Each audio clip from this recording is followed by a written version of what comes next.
We were in an area where we left. There were not any corals or sponges, so yeah. All right. Okay. You want to drop one? Sure. Let's pitch. I forget what there. The double is on port or starboard. I don't know. Let's drop the port one. It'll be easier. Okay.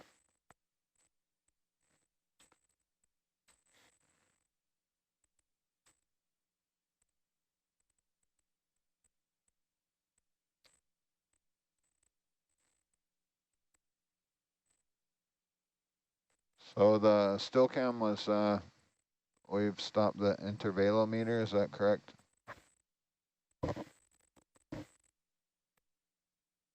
Not sure who's in charge of that back there. The still camera. And the question was what? Whether we've stopped the intervalometer, the still picture every 30 seconds. Yeah, that's stopped. That's been stopped. Okay. Thanks, you. Steve. Thanks, Steve.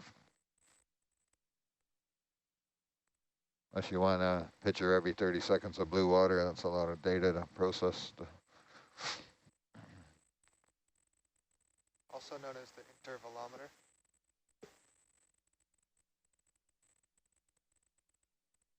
I'll have to learn about that setup. There's a document that I can share with you. Steve was also packing around a hard copy. Okay. The short story is we set it up to take a picture every 30 seconds. But you have the option of taking it out of automatic and getting some,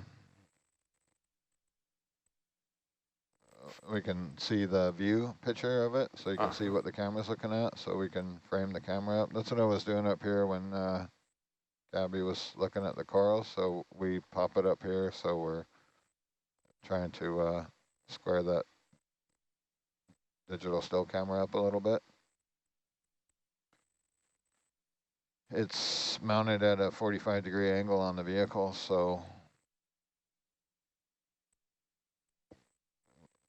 that's looking down one case where we actually absolutely have to fly the vehicle, not the camera, because we can't pan or tilt it. But it takes some beautiful pictures if the vehicle is stable. So you basically have to be,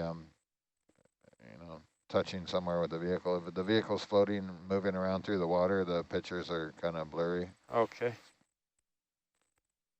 And if you're a shutterbug, there's a document there that describes how he has the camera set up to optimize the pictures for.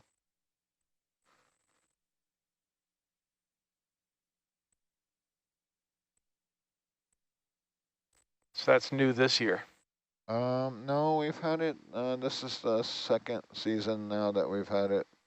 It belongs to Andrew Thurber at Oregon State University. And it's a high-end Sony camera in that big housing up on the bumper, up on top of on the brow. Okay. Yeah, I did see that OSU camera on the dive plan. Yeah.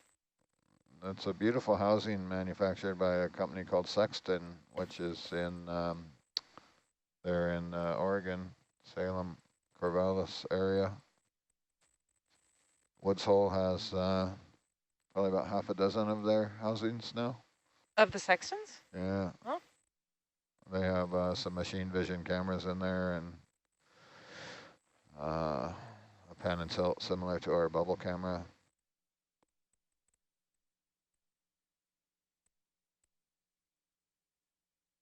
Oh, Nui, yeah. Mesobot doesn't have any.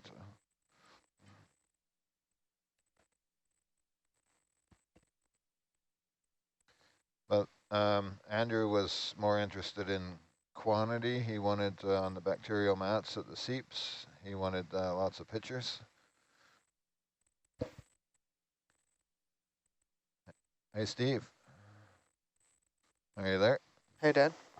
See this camera I'm playing with that's looking right at our Yeah, pilot here? yeah, I was hidden behind that monitor. Flash that up on the big screen there somewhere. Sure. And get it adjusted right. Vanity camera here. So I'm all ready for my close-up. All right. this used to be set up whenever we were doing a sample salvo. And there's this really famous ROV pilot called Robert Waters Oh, that does not like this camera. if you twist that front ring, it'll focus. Here, I'll put it up on satellite feed 3. So There's your close-up. Oh yeah, look, there's me. What do you know? It was set up beautifully to show the pilot's hands, and when you put this, when you're using the manipulator, so we had it it would show up in one of the salvos there on this sample here. Let's see, sample, and the back row could see what the operator was doing. But Bob did not like it. So there was a glove on the camera for quite a while. Or he would just take it physically, move it. Yeah, I feel like that may have been what happened there. You're watching on Nautilus Live. You're looking at channel 3 there. You can see us in the control van. Yeah, pick up the manipulator, Gabby. Oh, am I like actually on? Yeah, you're You are- about Oh, start- I'm going about out. start You were status, live to the world. Oh man, no pressure. probably the sleeping world though. Hey. So Not Oh so no, much. we got people joining us. what you can see is Gabby piloting the vehicle there now. The little white box in front of her is what we call the joy box. So that has the controls for Hercules on it. Yeah, just give me 1 second here. And this monster slowly coming into view is the controller for the manipulator arm. I want So- more horizontals. If she hots it up, you'll see the manipulator move as she moves the master controller.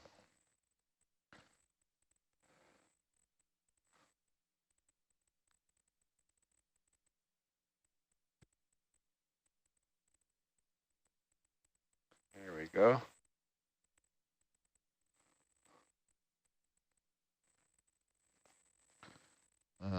Let's play a game. Oh geez, a Looks game. like she's controlling Kate. So give me a second here. I forget which one. So Dan, what's your trick for hitting grip lock while you're using the non-flautist controller style? I don't know. I just push buttons till I get what I want. Oh man, there's an overhead view too. Actually, I think the overhead view's better. Unless you're like me and you have a giant bald spot there. This is the first dive of this expedition for this watch, so we're all getting to either reacquaint with our stations or learn our roles for the first time. Oh, hey, Mongo. That's not politically correct. The Magnum 7-function manipulator will surely make an appearance here. Maybe if Get that. I can control the thing.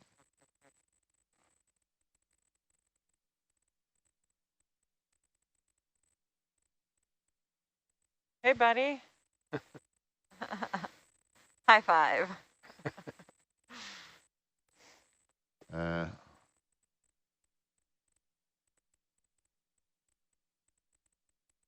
So Hercules has two manipulator Just a second arms here. for all of the sampling that we will be doing.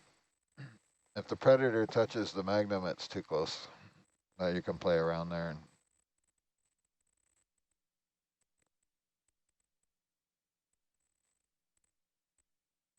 Hold on.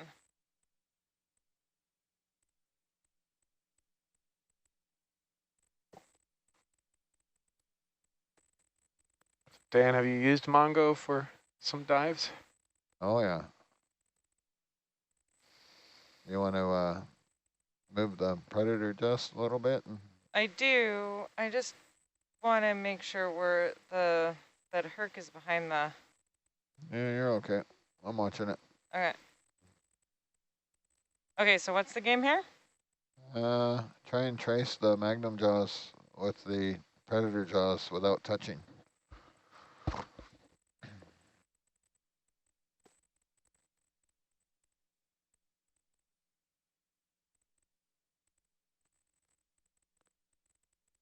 Just gonna roll the wrist left a little so you get a better view there. Yeah, we use the magnum quite a bit on ONC, which is what does ONC stand for nowadays? Ocean Networks Ocean. Canada. Yeah, thank you. What does it? Just having a Take senior one. moment there. There's quite a bit of tooling and instruments that we pick up and deploy, and we need two hands. All right.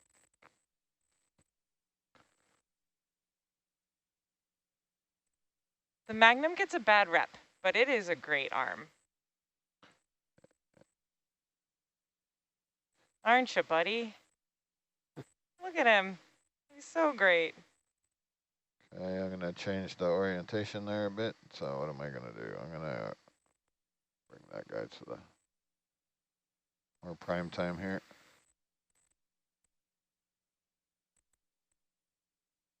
I like to get it out and wave it around. It like some fresh oil in it.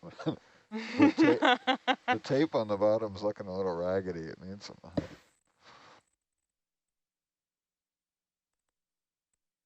And I'll swing it left a little. Is it too close? Or you're all right? Yeah, we're good.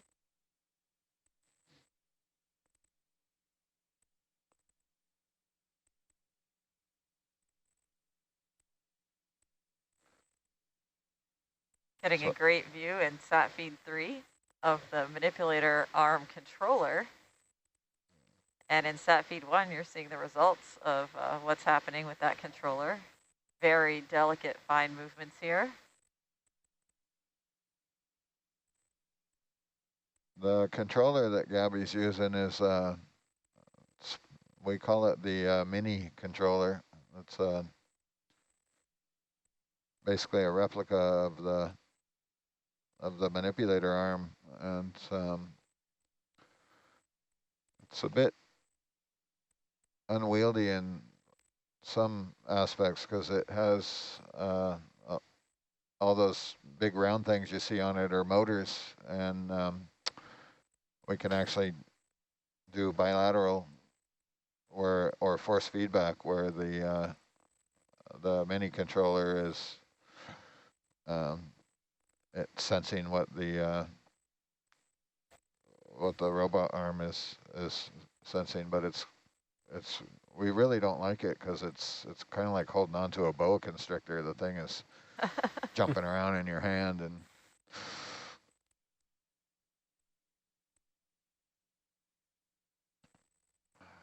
and what Gabby was asking about, you can see the little LED on the end. There's 3 little buttons that are really close together, and there's three other controls there. So one does the wrist roll, and one does the gripper open and closed, and all that's being done with her right hand there.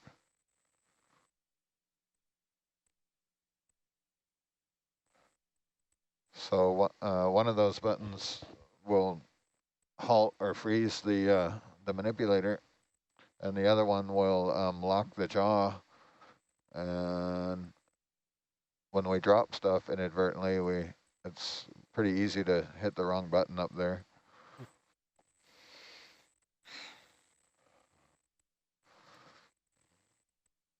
Thanks for that demo. That was great. Very cool.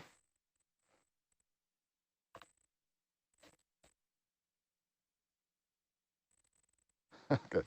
And there's our knife on the Magnum. Oh, yeah.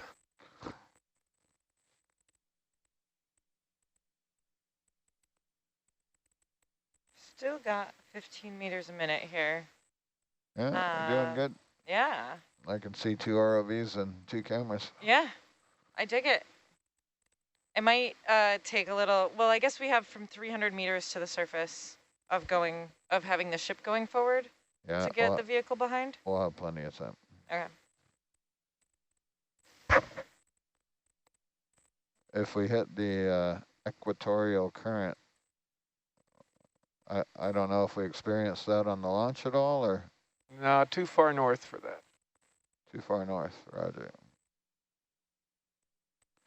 Also, when we stow the Magnum, we've been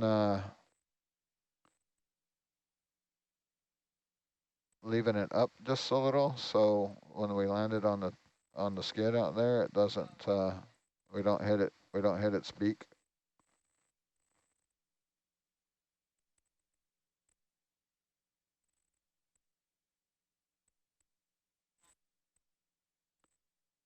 I just leave the elbow up a little bit. If you look down just a tad, then I can see. Or tuck it on the inside, but then you can't put the porch out.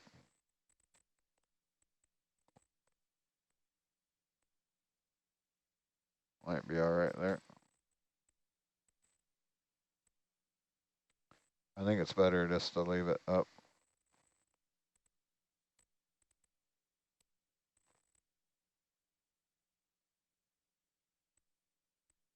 Oh, come on.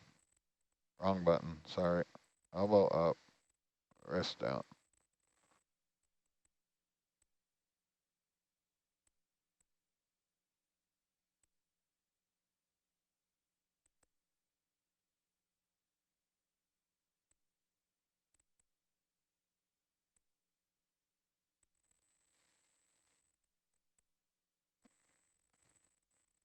So as our ROVs are heading towards the surface with some very exciting rock samples on board, can you talk a little bit about where these rock samples will go and what we will be doing with them? So for the crystalline rock samples, we will be measuring the chemistry, and we will be dating the rocks using argon geochronology, and we will again try to reconstruct the path of the plate at that time and the plume that was causing the volcanism. They will go to several places. One of those is University of Nevada, Las Vegas, to get the ages, and some of the chemistry will be done in University of Hawaii. Suction pump and give it a good run.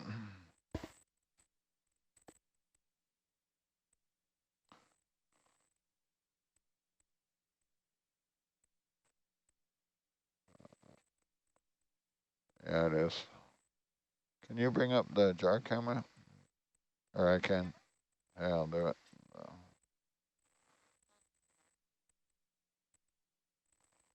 Bucket cam.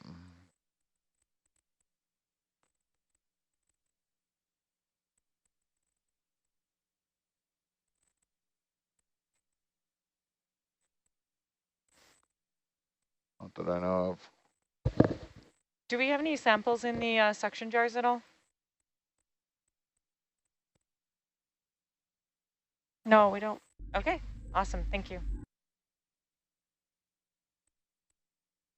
Throw it on the flush jar. There you go. I got it there. It's valve 6, should be.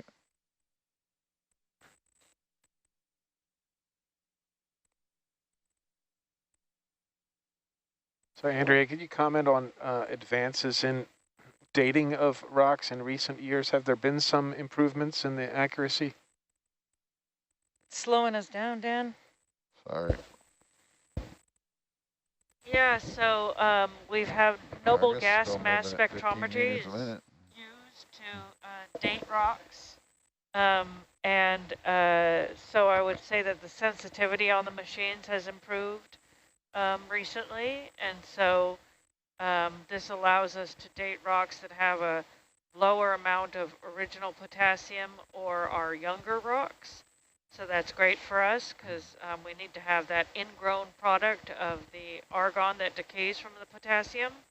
So with a more sensitive instrument, we are able to measure that a little bit better. One of the things that we have to do to account for that sensitivity is make sure that we have really clean mineral separates. So we actually crush the rock up and we use a magnetic separation device to separate out the crystals that we want. Then we sieve the rock, and then we clean the rock, and then we leach the rock with several acids, and then we hand pick it under a binocular microscope to get a pristine mineral separate before we even put it into the noble gas mass spectrometer. And so we have to pay particular attention to getting a really clean mineral separate to get a really good age, because the sensitivity is so has been increased to make sure that we can measure these this trace chemistry, that we don't want to basically be putting anything into the mass spec that might be an alteration product, like a recrystallization of the rock. We want actually the original rock with a chemistry that was the original potassium and the ingrowth over time of the argon from its decay.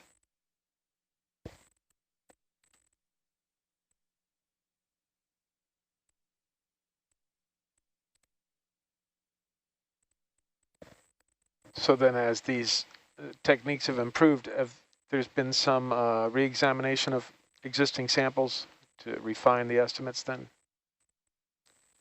Yeah, so one thing that happens when you calculate an age, you use what is called the decay constant. So what we know about how the decay of potassium, the rate of decay of potassium into argon, and then we also have, we use a standard age, which is an age that of a mineral that we know the age of that we also measure.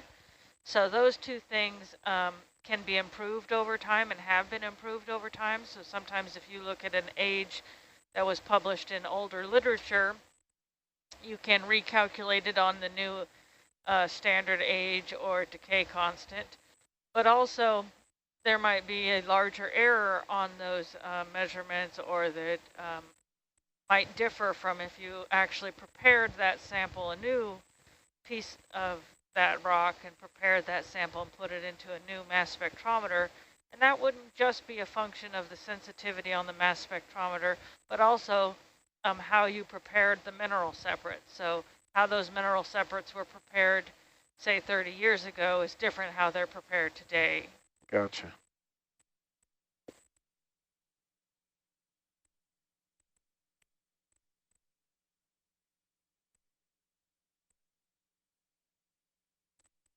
Sounds like a pretty involved process. So how long until you might have some results? Are we talking weeks, months? No, it can usually take years. There's another part of the process is that after you create the mineral separate and you pack it into these little capsules and you load it into this glass tube, and actually we send that tube to actually a nuclear reactor, and it's submerged and it's irradiated, bombarded by neutrons. So that is another part of the process, and then we have to wait for it to, we call it, cool down before we can bring it back to the lab and load it up into the machine. So all of those steps take a lot of time, so it might be 1 to 2 years before we'll get an age back on multiple rocks. And it's important to know that not every attempt at dating a rock is successful. So if we don't get what we call a long continuous plateau from multiple incremental heating steps, then we don't feel like we have a robust, statistically robust age that we can report. So it's not straightforward, the undertaking of dating rocks, especially with those with low potassium that could potentially be altered or recrystallized, which is something that is common when we're looking at these seamounts, rocks from these seamounts. So not an endeavor for an impatient scientist.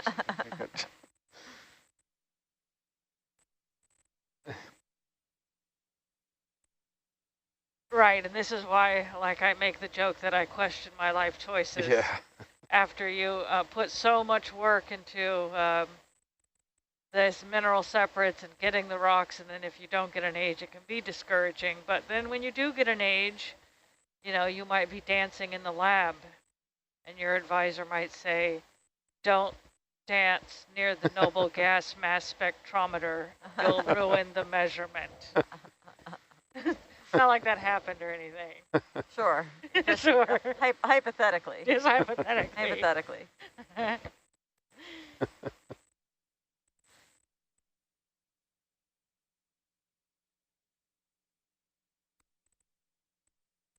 There's a little something in the water column there on Sat 1.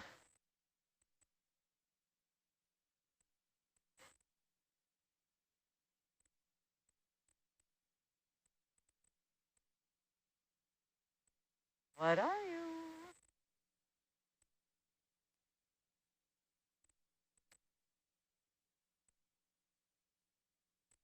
Little jelly. Yeah, I think it looks like Yeah. a little jellyfish. Perfect timing.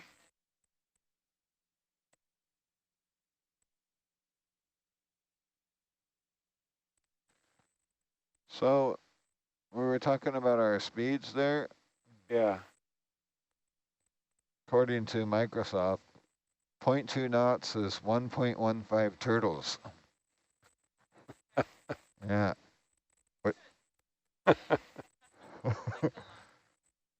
I'm not sure. It's just 1.15 turtles. I don't like to think of a 0.15 turtle. So I'm not sure what a turtle is, but that is 0.1 meter, 0.1 meters per second. So 10 centimeters a second. I'm not sure how fast a baby can crawl across the carpet, but I think it's faster than 0.1 meters a second. I think so. So just to give you a scale of how fast the ROV was moving across the seabed when we were doing that constant, or how fast Argus is moving when we were doing that constant 2 knots, or 0.2 of a knots, or 1.15 turtles. So if you're 20 meters in front of Argus, that's a good number to have, so you have a lot of turtles to take a sample. 0.1 meters per second is about 1/5 of a knot. Mathematical conversion fun time here in the van. Yeah, 51 centimeters a second is a knot, I believe. Well, if you've been doing the handrail touch and go thing, and the camera thing, and you're doing that all the time, getting landed in XY is, and if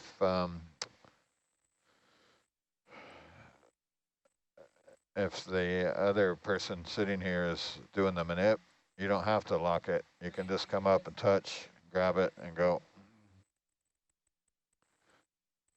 So we're getting a question about those slow speeds. How is the Nautilus able to maintain position at such slow speeds? How is it able to be so precise with its positioning? This sounds like a question for Nav. Does sound like a question for Nav. Is Nav on SPL? I'll speed up.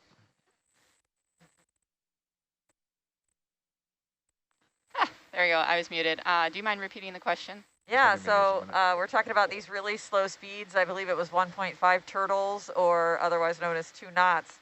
How is the Eevee Nautilus able to maintain position so well at such a slow speed, given the waves and the wind and everything else that it has to deal with? Yeah, absolutely. So the ship's going to use a DP system rather than its main engine. So the main engine is going to turn off, and we're just going to use thrusters. And I believe we have a bow thruster and a stern thruster.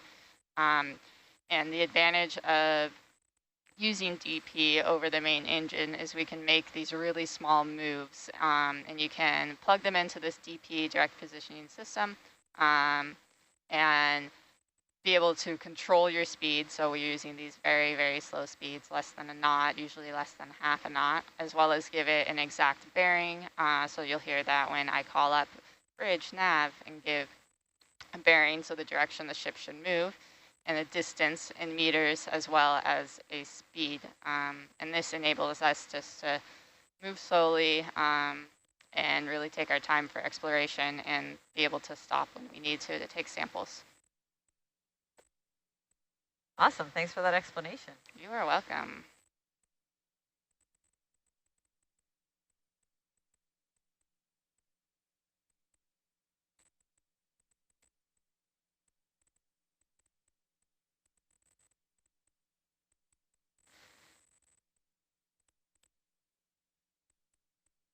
I think the dynamic positioning is capable up to, if we get over a knot of current, it's going to start being challenged, I think.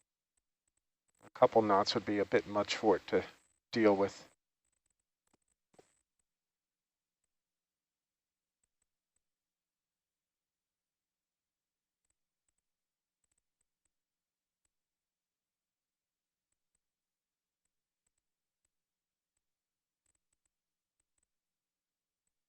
So if you are viewing on nautiluslive.org, I believe we have channel 3. You can see our video expert has put up some of that information from the navigational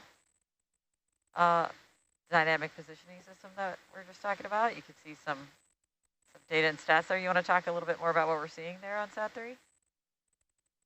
So I don't think it's the DP computer, but this is the USBL nav computer I have pulled up. Aha. So the ultra short baseline navigation system for tracking the vehicles.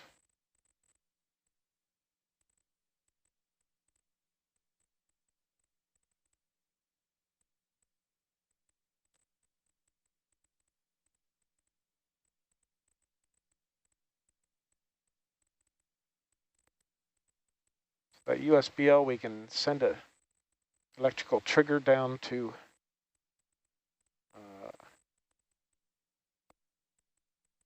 Herc, right?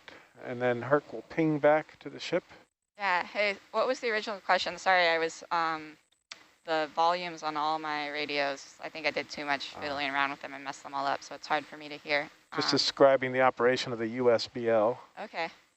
Yeah, so exactly what you just said. We're sending an electrical trigger, and so on both of our vehicles, Hercules and Argus, we have a beacon or a transponder. And we're sending our trigger from the ship, so we lower sort of a transceiver through our moon pool, so it's underneath the ship, and then we're able to acoustically communicate to the vehicles underwater, and what the information we're gleaning from that particularly is where they are in the water. So we're getting a latitude, longitude, and I believe depth as well, but we also get depth from the sensors on the vehicles.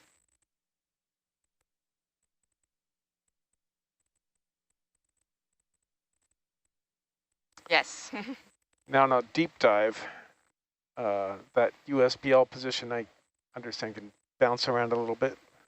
Yeah, Nautilus upgraded in the last year, and the system we have, the Sonardyne, has, I guess, been performing really well. And we account for when we're really in deep depth, so over 2,000 meters, is we upload a sound speed profile throughout the entire water column. We get that directly from Hercules as we descend. So we're able to make these changes within the system to account for these environmental factors to try to reduce the error in positioning as much as possible so we can be fairly accurate here. I had a baptism in fire, and I was a just beginning navigator on here, and we started out, my first dives were like 4,000 meters around the Cayman Rise. I did not know why Herc was jumping all over the place on high pack. That sounds like a lot to account for. Yeah, it's a plus the swing of Argus when you're down that deep took forever. So it sounds like you've had various roles over time on on these expeditions? What all chairs have you sat in here in the control van? What have been your roles? What's that? Just navigator, a co-lead scientist, and now the expedition leader for this one, and for the previous cruise. I was expedition leader for some mapping cruises off of Southern California as well. We were mapping those shallow banks in the California borderlands. It's a lot of fun to be a co-lead scientist for the cruise from Samoa up to Johnston Atoll in 2019. That was made some really good dives in the Pacific Remote Islands Marine National Monument.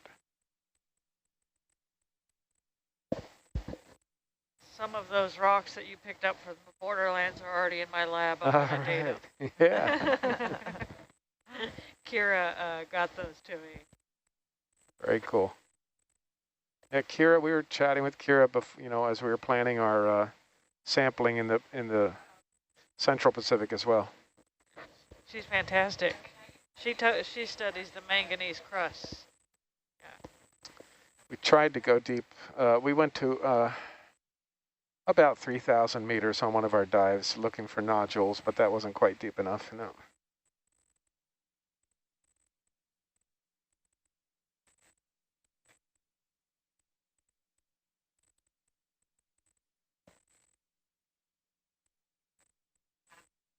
But bathymetry off of Southern California is just crazy. The way the plates have twisted and turned there, rotated. Yeah, that when it moved from a convergent to a transform, there were some crazy things happening there. Yeah. Oh, we're gonna date those rocks from the borderlands and see if we can better constrain the timing of that event. So yeah. Okay. I've seen some animations showing those plates twisting around. Yeah, the whole block twisting is pretty crazy. I also have some rocks from the Catalina Island that should reveal, they have paleomagnetic orientation, so they should reveal the timing of the twist as well. Oh, nav. No, yeah, usually so the looking at the submerged sea caves off of surveyors are Southern California helped usually not even me get a better grasp on these scenarios for future sea level rise when you see how much it's changed. A little different since the last glacial max. Yeah, those when you can actually see the amount from glacial periods to interglacial periods, yeah, it's quite stunning what the ocean has done over time. Yeah, at times up to 15 feet per century. That the meltwater pulse 1 was a big leap over several centuries. Yeah, meltwater pulse 1A is the most studied, the most rapid, and also not completely well constrained as to what is the source of all of that change. But looking at that and then looking at some of these scenarios that say 6 feet by 2100 on a global scale, didn't seem so radical after that. Right, exactly. But when you think about all the human population on the coastline, you could see how much devastation that could cause. Mm-hmm. Yeah. When you say 6 feet by 2100, can you clarify what you mean by that? The rise in global mean sea level. So it'll be higher in some coastal areas than others. So you factor in other things like the subsidence or uplift of the continental crust.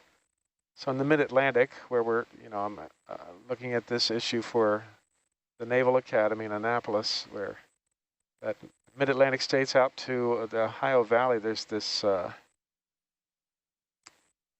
subsidence as the forebulge created by the glacial advance is now sinking as the glaciers retreated. So we've had about 14 inches of sea level rise over the past century there, and half of that is due to the ground subsidence. The other half is about 7 inches of global mean sea level rise. due to the melting of land ice and thermal expansion. So, but looking out to the future, yeah, scenarios range from 0.5 meter to 2 or 3 meters.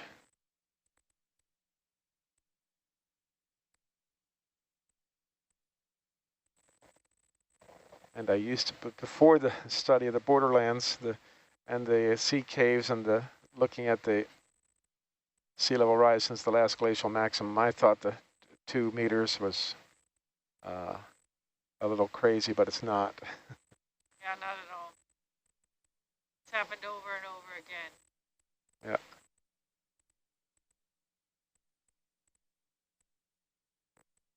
Every 100,000 years or so, we have this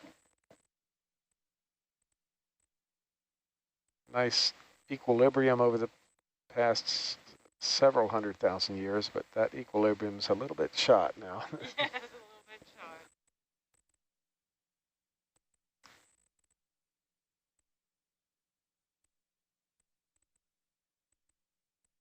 If you're just tuning in on nautiluslive.org, see we have some visitors joining us here. We're just ending our first dive of this expedition. We are coming up off of the feature that we just spent about 10 hours diving on. Saw some sponges and some corals, collected some rock samples. Now we are ascending towards the surface. We have about another hour or so to go. We are taking your questions on nautiluslive.org. And thanks for tuning in.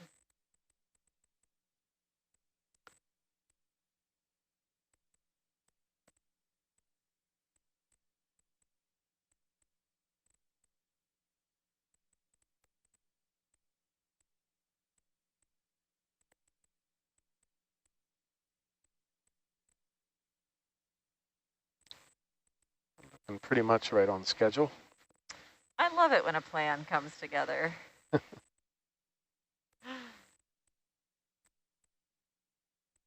So Andrew, is this your first time sailing on Nautilus?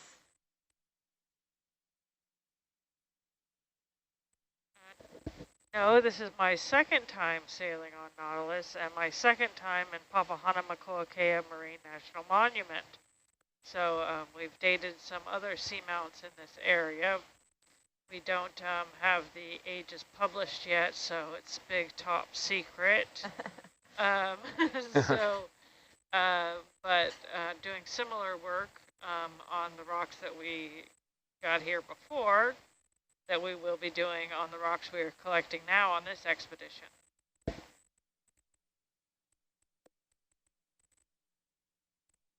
And just to round out our back row here, Sarah, I think this is also not your first time on the Nautilus, right? You had a different role in your previous trip? That's correct. Yeah, I was a mapping and navigation intern in 2019.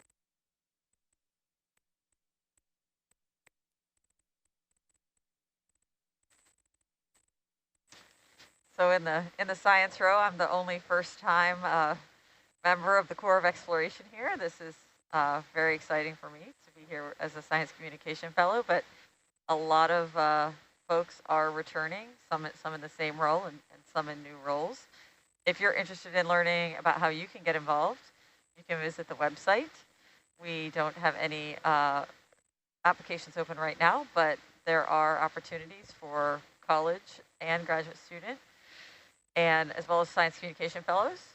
My background is not in marine science. I am an engineer and an educator, and I'm super lucky to have been selected as science communication fellow. There are lots of roles on board, and if you're interested, you can check it out on nautiluslive.org.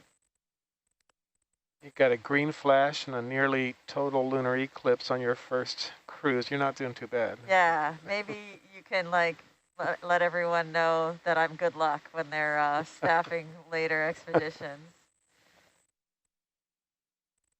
We've also seen rainbows almost every day. Yeah, yeah.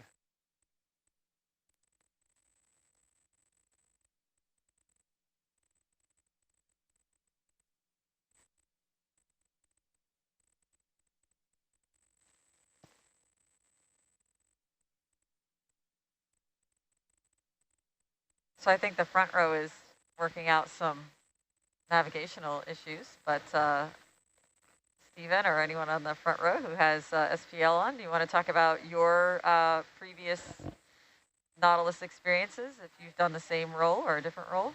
Sure. I started out as a video engineering intern. Oh. And that was about 3 years ago, and or sorry, 4 years ago. So this is my 4th season as a video engineer. Yeah, I joined as an intern when I was studying for my master's in wildlife filmmaking at the University of the West of England. And I don't know, I'm just really lucky to be back. And yeah, I've always been sitting in the same chair doing the same thing essentially, but started as an intern and now as a, engineer. So your chair might not have changed, but the control van has changed in the time that you've been coming here. How are you enjoying some of the new updates? I'm loving the new system. It's a little bit more intuitive to me than the old system, but that could just be experience and getting more comfortable. But I'm, always trying to do new things and switch cameras more and more and, keep myself busy up here. So you are the person in charge of what our at-home viewers are seeing on the different satellite feeds, correct? Yep, correct. All right. And when I started out, there was 2 feeds that you could watch full screen and then the quad, but now you can watch the 3 feeds full screen and the quad as a 4th option. Very cool.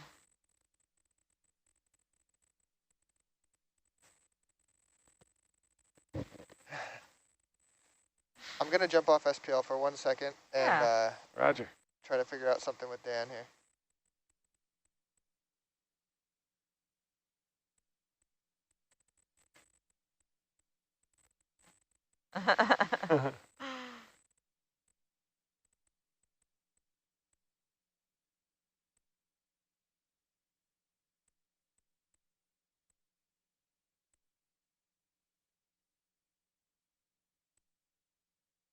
Yeah, so viewers, visitors to Nautilus Live can get an idea on the different backgrounds of the science team by checking out the team or going to a given expedition and looking at the team members by clicking on those headshots. I'll bring up bios and see how the various science team members got to where they are.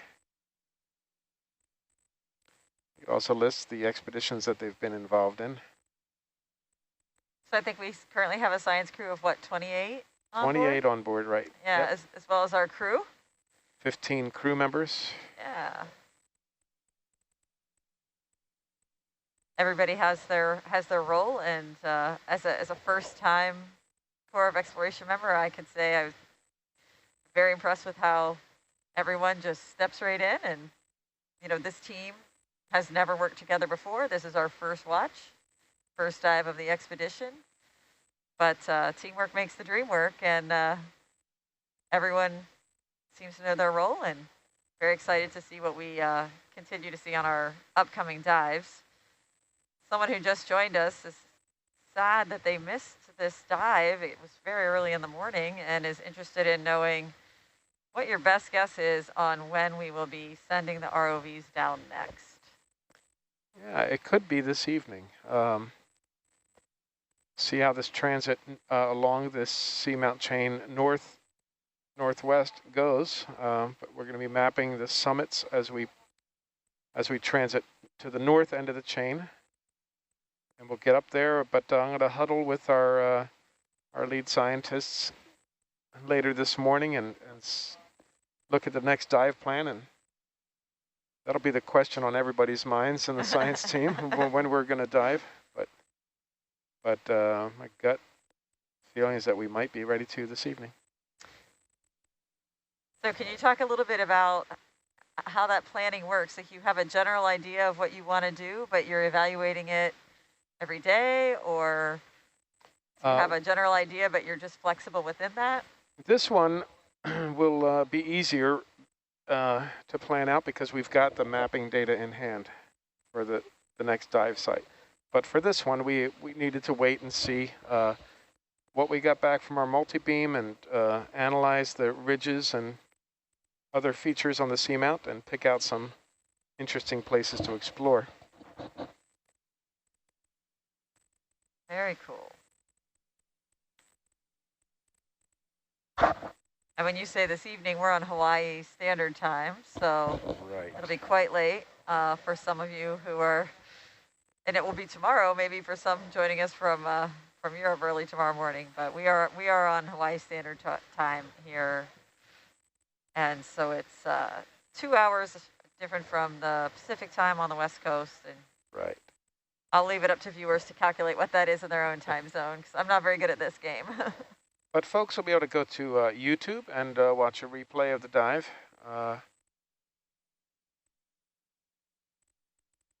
And I'm not sure, Facebook carry the dive in replay? I don't recall. I think it just links to the YouTube. Yeah.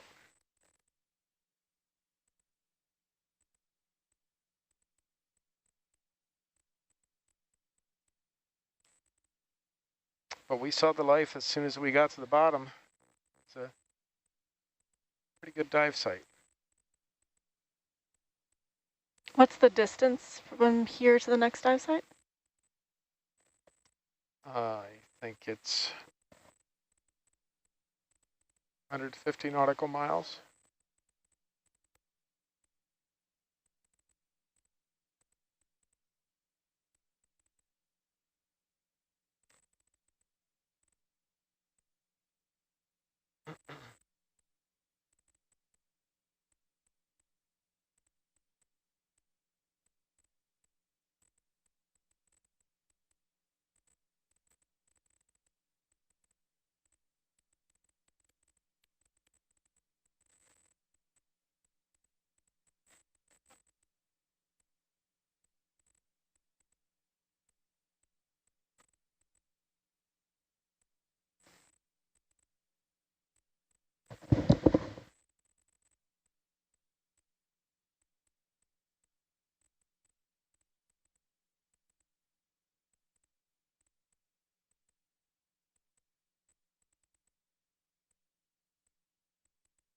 So another thing that you can check out on nautiluslive.org is the depth of the vehicles and the water temperature.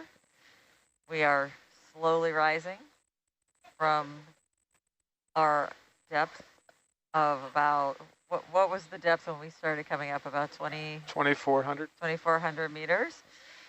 So we've covered more than half that distance. We're still about 1,000 meters down. Was it 22? It was 2240. Yeah. Coming up at about 15 meters a second, I think. Yep. So if you can do some quick back of the envelope calculations, we still have some time to go.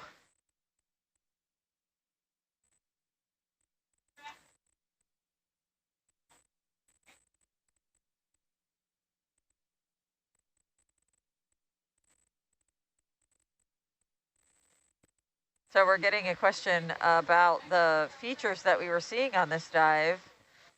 A viewer is asking if that could have been a lava tube. Can you say a little bit about lava tubes in this area?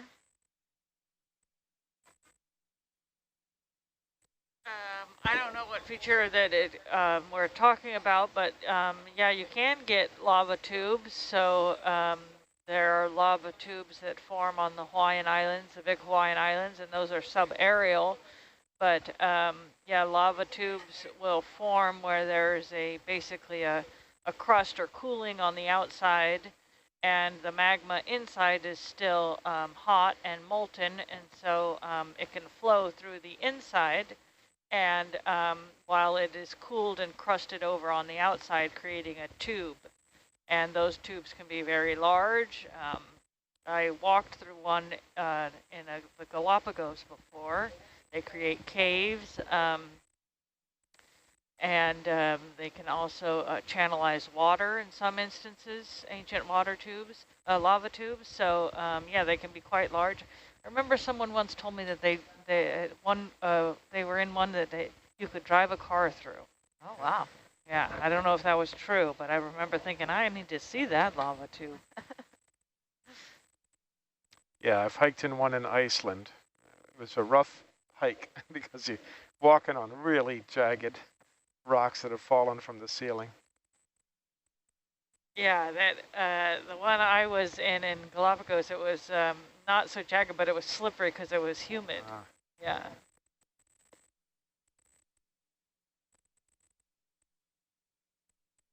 There's one in Washington that you can hike in as well, but I haven't been there yet.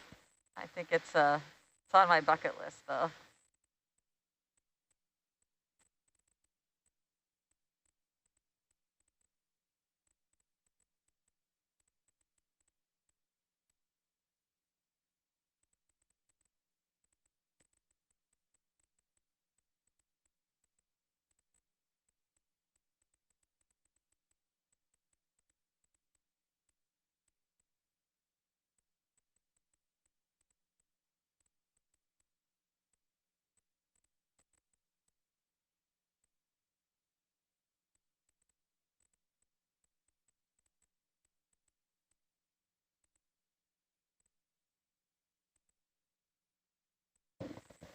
So our vehicles are remotely operated, meaning that no person is going down for our underwater exploration, but a viewer wants to know if any of us would want to live in an underwater habitat, if such a thing was created.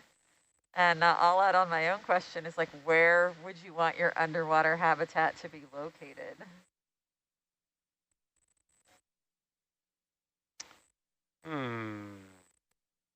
It's a lot of faith in the structure. I guess it depends on how deep. Yeah, I'm not so sure I'd want to be beyond the photic zone. I can be in the deep dark where we're exploring. Sure. I live in the Pacific Northwest, so I already kind of live out of the photic zone for several months of the year. I agree. I would want to live somewhere where I could still see light. But I don't think I would want to live there. Maybe I would just visit.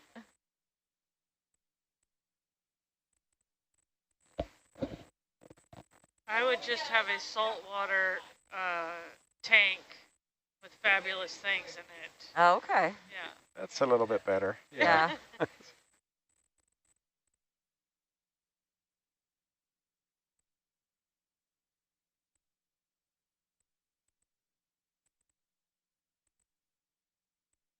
As the captain said during our abandoned ship drill, we do not live in the water.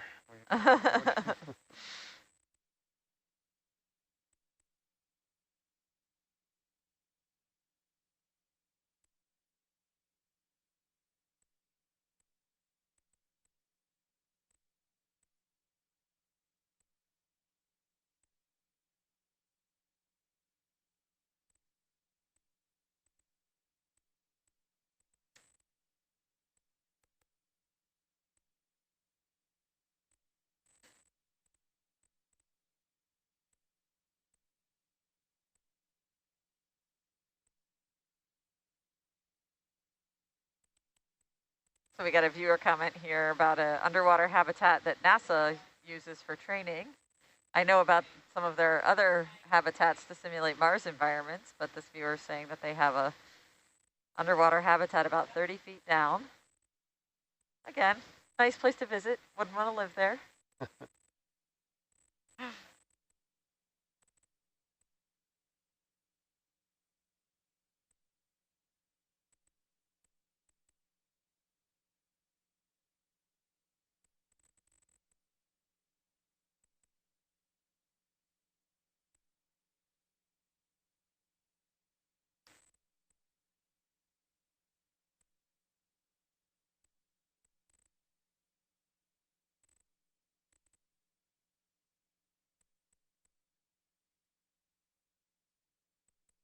Getting back to the sea level rise, though, I think that there will be more and more people living on the water, floating dwellings.